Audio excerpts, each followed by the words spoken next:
Iwewe zipoto. Tete. Ndakakudedza kuti uye utore dununu. Enda umeke sure kuti waenda naro, wakwira naro. Matenga mbeu iri pa list. Yese iri pa list. Wazvinzwa? Tete. Rakadzungaira zimuniri.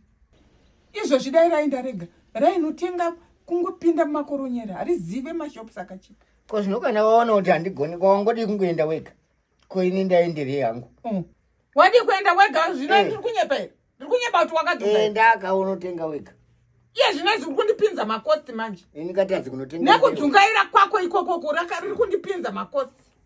Kuti iwondo kupamba bus fare kumboinuya kuno kuzoritora nekuzoridzosa. Iro riri. Dai wangokwira wega wangoenda ka. Wakambotenga mbeu kupi iwewe? Ndotadza kutenga mbeu. Zvinoona chii chauri kundiitira icho? Saka zvinobatsira kuwesta mari kuunza munhu nekudii. Kana rakudzoka, make sure warisa pana driver chaiwe.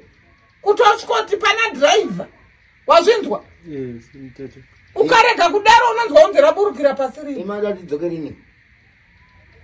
Undande kuti udzoke rini, unodzoka kanhasi. Tingamhanda kuti ndaenda kumba kwaZokundomva nangorara nekudzoka. Kwaudei baba pevanhu uri kudei? Aiwa ndinombogarawo zvindichiona vamwe. Uri kuti chichiri chinyakare chekuti iwe unombogara madhays? Taendoka mudhorobha tomboonoka zviri mudhorobha. Mako ione dhorobha? Ndinodzoka hazvina masi. Inda uchidaro iwe? Umeke sure kuti radzoka kumba haridzoke.